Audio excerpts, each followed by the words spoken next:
Hey, what's going on, beautiful jellyfish? It's Tracy. And Paul. And we're here to do a deck tech for you guys on Paul's Jodah deck, which we've never done before. Surprisingly, I've had this one for, probably about a year now? Well, quarantine time. So add maybe like 2 an years. additional year to that. That's true. Yeah, can you just tell us a little bit about the deck? What is the goal of it? What do you... So it's basically abuse Jodah, everything costs 5, and play dumb creatures and enchantments and things, and just, it's just 5 colored fun cards. I was going to say 5 colored good stuff is how I'd probably describe this deck, is it's definitely just good things that we've jammed in here. Or you've jammed in here. I have no part of this. Why am I saying we?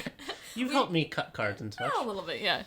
We also do have the kittens in here with us. This is probably their 100th trial run to see if they can behave. They've been actually pretty okay these last couple of times, so we'll see if they behave. Well, anyways, the deck will be listed in the down bar below. For the sake of time, let's just jump into it. So let's first start talking about the mana base. So to start, I have 4 of every basic. I then also have Command Tower, 2 fetch lands, or basic fetch lands, Maze's End, and then all 11 other gates. Pretty simple mana base, I would say, for the most part. If I ever do get another set of fetches and shocks, half of those lands will be replaced with that, but that's super low priority for me at this point. Yeah, I mean, I think the goal is always to get fetches and shocks, but we want to do creatures last. So where would you like to start in this? Let's start with the shorter piles. So for instance, we have a grand total of 2. Blue Sun Zenith, let's draw lots of cards, and Brainstorm, which, just solid 1 mana blue instant. Can you just clarify with the way that Jodah works with this? So if it's 5, so then how does it work with Blue Sun Zenith? So if I paid 5, 1 of every color, it would be the same as the triple blue, I believe. Okay. But otherwise, I can't pay for... Actually, no, I don't think I can pay for X cost at all with Jodah. No, I don't believe you can. So yeah, so this would not be used with Jodah. This is more of a, I want to draw a bunch of cards to abuse with Jodah. Absolutely.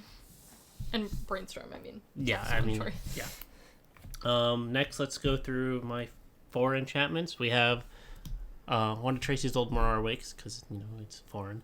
And let's just double mana, that's always a good thing. We have Omniscience. Let's play all those cards I just drew for... free, and play that for 5. So, an Omniscience for 5 mana seems pretty good. Omniscience period just seems good. We have a Propaganda. The deck can be a little slow sometimes, just because, it takes a little while to get a lot of cards in your hand and to abuse everything. It's also, too, when you think about it, your deck thrives off of 5, 10, 15 mana, where having, 7 is a little bit awkward, so something like Propaganda can definitely help with that. And then for the final one, we have Wormstorm Surge. I play a lot of big creatures. That does just a lot of damage. Wormstorm Surge is also just a great card. I love this card. I have this on nothing. It's great. And then for Planeswalkers, we have 2 of the Nicol Boluses. We have Nicol Bolas Planeswalker and Nicol Bolas Dragon God. Because why not? Yeah, mostly why not. I mean, both their ults are really good. And you actually have a decent amount of protection in this deck because I have a lot of creatures. You have a lot of creatures that are also big, so you can definitely block and protect them. So I don't think I've ever managed to get them to ult because I've either won by that point or they got immediately destroyed. That's also that's a very difficult thing. Kid Zelda, she's playing. We have one of these cat string things, and she's playing with the wand, not the actual toy. Okay, Zelda, you do you, girl. All right, next we'll go through artifacts. We have Armorelli Sphere, filter out those 5 colors. Yep. Armorelli Sphere because, hey, gotta go fast and have all the keywords. Chroma's Memorial. What did I say? You said Armorelli Sphere twice.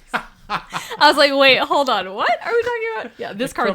This card, I mean, just soup. Keyword soup, basically, Flying, First Strike, Vigilance, Trample, Haste, Pro Black and Red. Yeah, what's not good about that card? Other than it costs 7 mana. Oh wait, no, it only costs 5. Chromatic Ori. This is more of a I get to tap this, play anything for free, basically. This is actually one of the cards I got Paul for Christmas. It is. He's very excited about it, and it's quite great. Yeah, and then also draw cards. So that basically says pay 5 mana, draw 5 cards. And then tap, play Jodah for free. Or play a card with Jodah. And then, surprise, surprise, target player loses the game. Let's have some fun here. I don't know if I would say it like that, but you're doing dumb things in this deck. Yeah. Like, that's kind of the point of it. Tap Jodah 5 lands, fits on this make a player lose the perfectly. game with Mirror's Wake, Yeah. And because I have so many creatures, a lot of them produce tokens too. Eldrazi on it. Hey, let's make them even harder to kill. Yeah. I would say the only thing is this second ability. I don't feel like I've seen you cast this card. We also haven't played Magic. I feel like I haven't seen you cast this card recently. Me and my we haven't played Magic in like 5 months. So, yeah. It's kind of lower priority on the play for me because I'm better off usually playing another big creature that's going to have more effects on the board than sustaining damage and creatures on the field. But making things indestructible is always helpful. And giving your things +1/+1 and flying. This card is awesome. I love Eldrazi Monument. It's only 5 mana too. I feel like this card should be not 5 mana. Well, with Jodah, everything's 5 mana, so. Yeah. Next we have an Elixir of Immortality. I can end up putting a lot of my graveyard or a lot of my deck in the graveyard sometimes. Case in point. Yeah. So this is a good way to get the back, or somebody's aggressively targeting me because I'm playing Jodah fairly. So that extra 5 life can be quite relevant as well. Also, shockingly, you're the only Jodah player that I know. I don't know anyone else in our area who has Jodah, which is honestly shocking because he's so good. Yeah. Then we have Old Jodah, or Jodah on an Artifact. Sister Sons. So, can you explain why you run this card in addition to Jodah? Mostly if Jodah gets like imprisoned in the moon or something like that, or turned into a 0/1 bug, or he costs 15 because he's been killed a lot. Fair, totally fair. And then we have Legacy Weapon, the just exile permanents, for paying Jodah costs. Such a good card. As I'm sure you've noticed the theme, the what is Wooburg. it? Wooburg? I don't know why I couldn't say that. Yeah, is a very heavy theme in this deck. Yeah. And then lastly we have Planar Bridge because, let's just put things on the battlefield. It's a great card. As I'm sure you've noticed, the deck definitely has a lot of high CMC stuff. In a lot of the sense, like certain these are obviously you have to pay the mana cost, but again, keep in mind too that everything does cost 5. Obviously with abilities like this you still have to pay 8, but card's still really good. Yeah.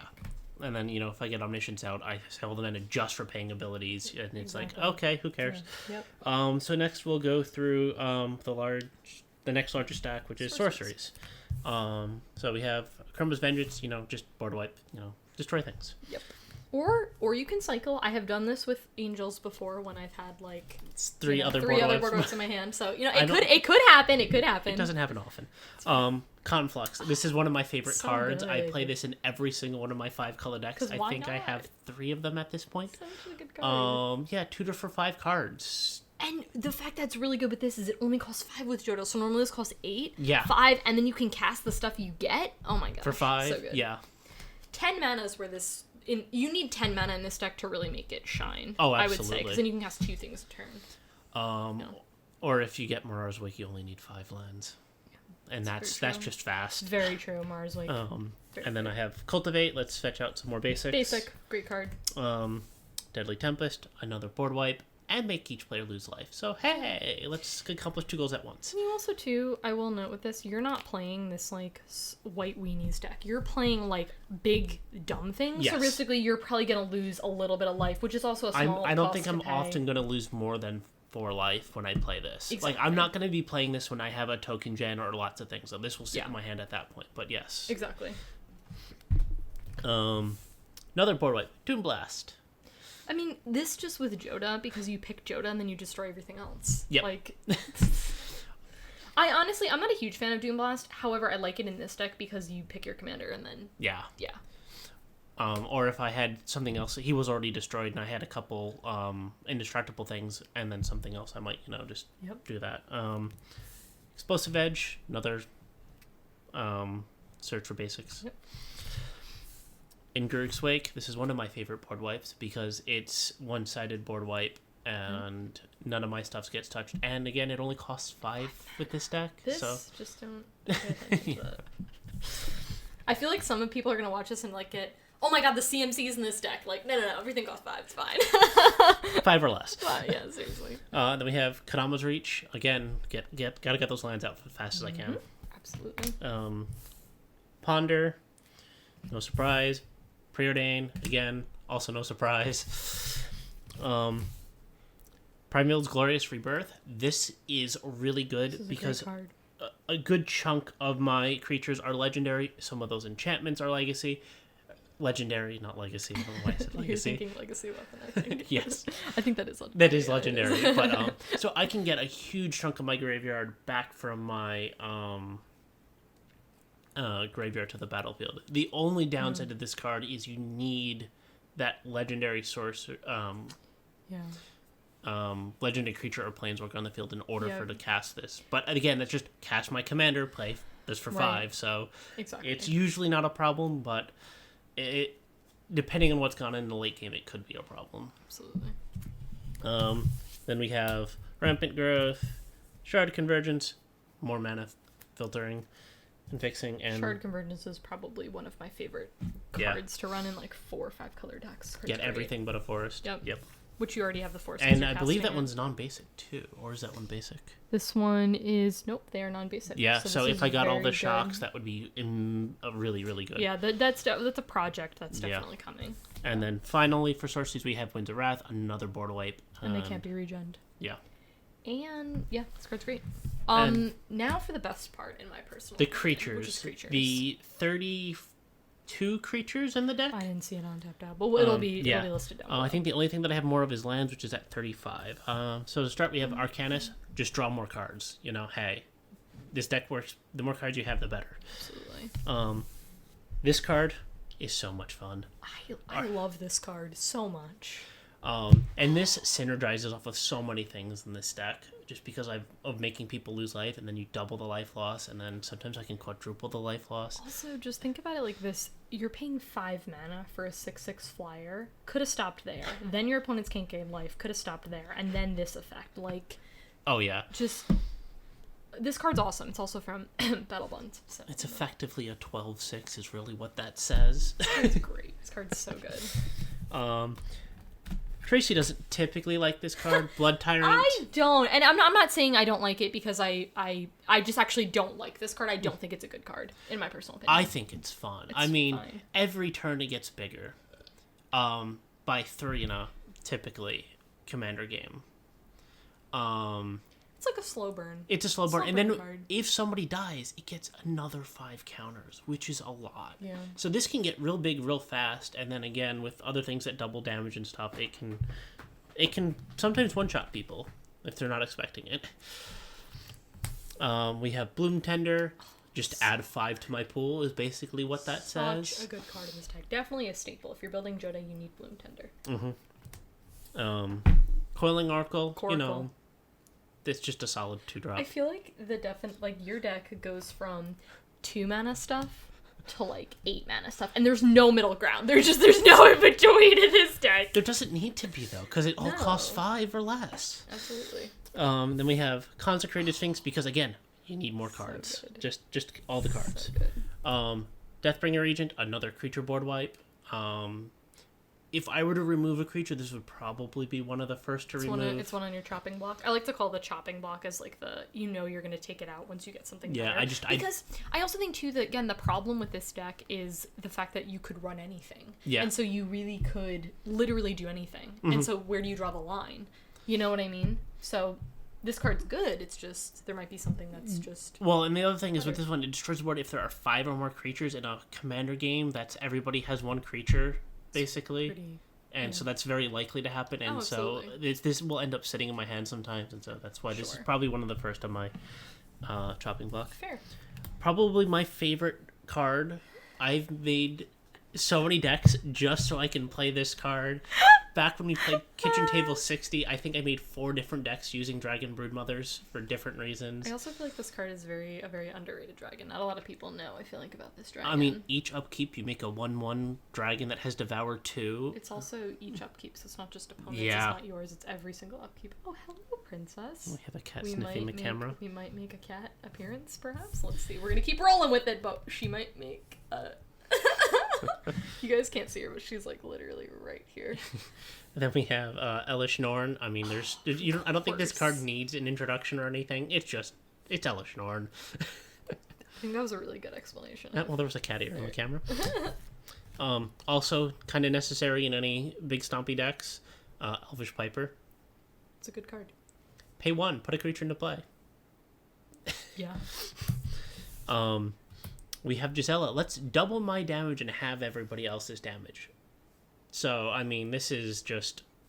I'm going to punch real hard. I also think, again, too, a lot of times when people are looking at a card like this, they're like, yes, this card's obviously very powerful, but in Commander, they're like, oh, that's a lot of mana. But, like, in this, it's 5. Yeah. It's just 5 mana for these stats. You're like, okay. I know. I feel like the name of this deck should just be, like, that's actually costing 5 or something like that. Seriously.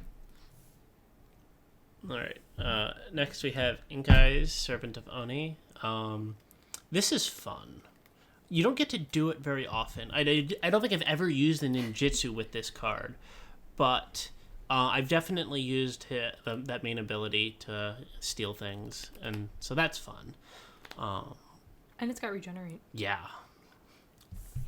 Then we have Iros. My creatures have menace, and they don't take damage when they attack, so I have no penalty to attack, and so just punch real hard, real fast. It's like Dahlem Gate, but on a creature. Yeah. That's basically what this card is, yeah. Very good. A lot of people, I feel like, don't... when I think about gods, I don't think a lot of people run this card, and I think they should, because this card is incredibly good. Mm-hmm. Well, our cats interrupted recording, so we lost a little bit of footage, so here we are redoing it. All right, so we have Kaverick the Merciless. Great card. This card is fantastic, especially when it synergizes with things like Gisela and Archfiend of Despair. You know, they cast a 2-drop, and here comes the cat again. We have to do this a 3rd time. Kaverick is a great magic card. It is. We love a Kaverick moment. Double damage. It's only opponents, doesn't target you. And then when you have things like Gisela and Archfiend, it's, you know, even better. Gets out of hand very quickly. All right. We have Lord of the Void. I probably wouldn't run this card if it didn't only cost 5, but it is fairly good. Make them exile cards and then steal a creature from them. So, I mean, it's not bad, but for 5, it's actually fairly decent. One thing I also want to note, too, is that they do exile. So, realistically, even if you don't get anything, I mean, 7 cards, the likelihood you'll probably get a creature. But especially in EDH. Especially in EDH. But even if you don't, exiling 5 cards... 7. Sorry, 7? Yeah.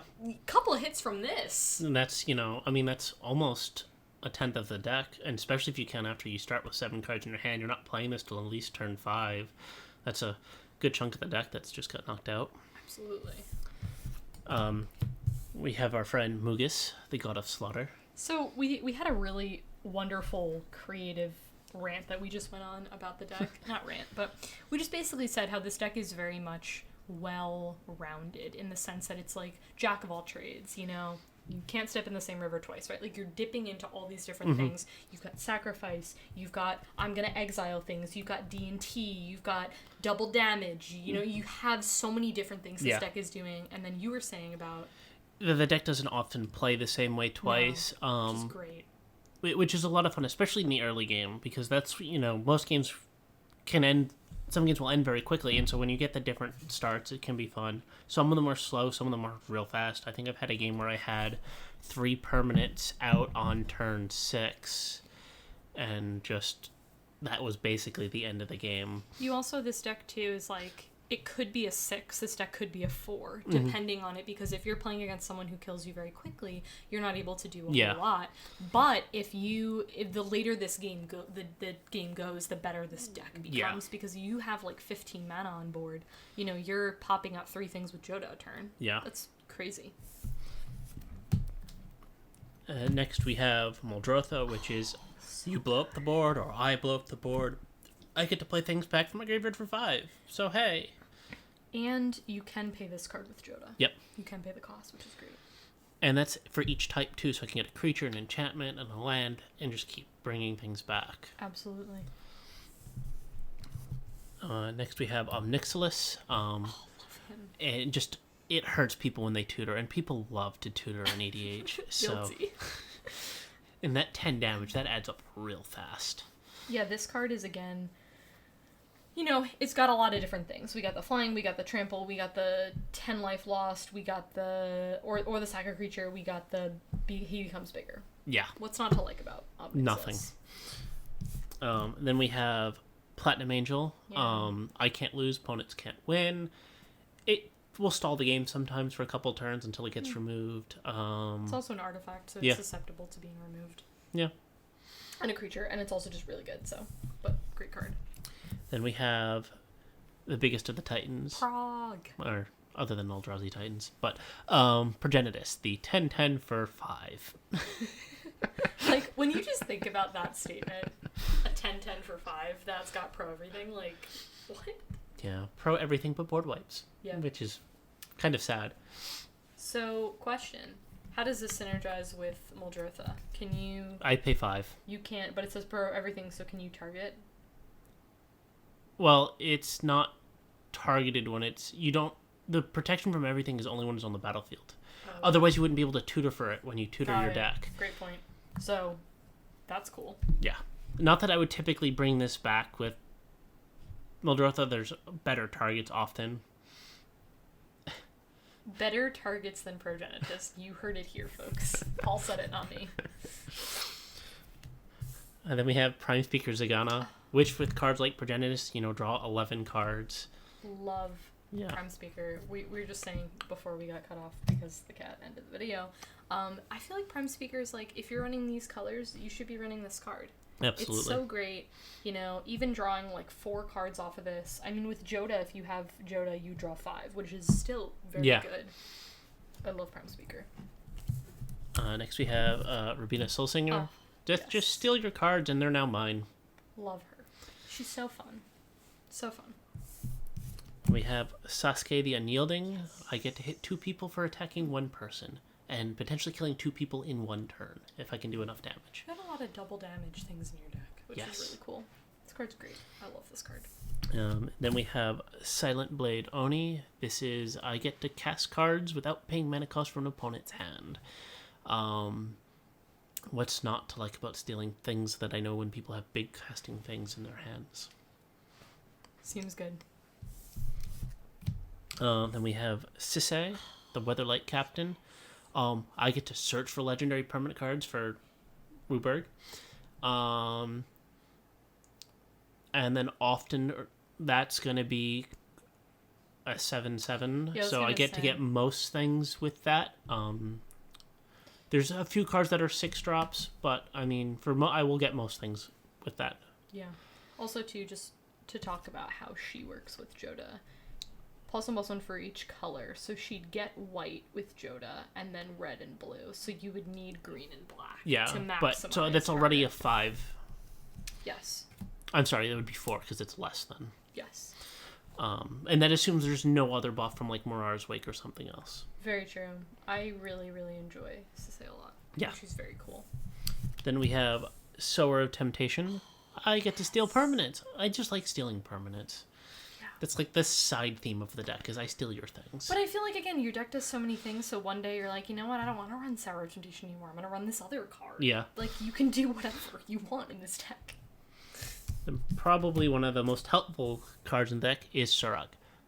Basically nothing in most of my deck can't be countered. Yep. And they have Trample. I mean, the Trample's a great bonus, but the can't be countered is obscene on a 5-mana 6/6. Surag is wonderful. Yeah. Absolutely wonderful. This is another card that's kind of on the chopping block. Tyrell, Reckoner of Souls. It's, again, if I couldn't pay 5 for this would not even be considered for the deck. It is also random. Yeah. It's only from graveyard. Yep. So if there's nothing valuable there, whatever. Mm-hmm. Yeah, again, it's on the chopping block. If I had another Blightsteel, that'd probably be in place of this. But I don't. Fair. Then we have Teysa, which is, pro creatures, and people hit me, and they lose their creature. And you get 1/1s. Yeah. And she's got vigilance. Yeah. She's everything. She's great. And Love 5 mana. Love her. Then we have Thassa. She's honestly mostly for giving things unblockable and the Scry. I don't think I've ever attacked with her. I mean, it's also blue. Like you're so widespread in your colors in this deck that the point isn't you don't play her to attack with her. Really, the point of her is for the Scry, and making things unblockable for 2 is very good. Oh, absolutely. But yeah, the Scry's late game filter out the lands, throw them on the bottom because I don't want them anymore at a certain point. And absolutely. Torgar, this is mostly for when people are getting ahead of their hands and doing the infinite life thing. Oh, hey, your life's now 20. Yep. Also, and I didn't really want to run a Sorin because this is a creature, and I think the creatures are more important. I agree. Then we have Xenagos. Let's give things double power and haste. This card's great. And then when you add things like Gisela, it stacks so fast. I absolutely love Xenagos so much. And then last, we have Verdant Force. This is just kind of I need a token wall at a certain point. Yeah, absolutely. Overall thoughts I would say on this deck is if you're thinking of building it, really, you can do whatever you want in this deck. Anything you want. Maximize on Jodah, mana accelerate, get your colors, cast whatever you want. Yeah. Really, you can build this deck and run basically nothing that Paul does in his deck. You can do anything you want. Oh, absolutely. I don't know why you wouldn't run a Gisela and things like that. But... Are there staples? Absolutely. But I think you can do whatever you want. Like, I think this is a deck that if you had just random cards at home, you're like, I'll just put them in Jodah. I got big dumb things. Like, whatever. Yeah. I think this project came out when I took apart Progenitus deck, which was a 5-color good stuff. I ran all the bringers and things like that in the deck. And this was years ago, and it wasn't that great. It was just, kind of, let's see how fast I can punch somebody with Progenitus is really what the deck was. And I feel like with that deck, too, Paul doesn't like to do the same thing over and over again in a deck. And I think that you were like, I just kind of got tired of killing people with Progenitus as my commander. And I think this was kind of the response to that. Which I think was really cool. And then it does so many more things as well. Yeah, absolutely. As you can see, this is eclectic. I think is the word that I'm thinking of, is it just does so many different things, which is really cool. Yeah. So, well, anyways, I really hope you guys enjoyed this deck tech. It will be listed in the downward below. I really appreciate you guys hanging out with us. I think that's everything I wanted to say. Yeah. Subscribe to my channel if you're not already. Like this video if you enjoyed it, and I'll talk to you guys in my next one. Bye!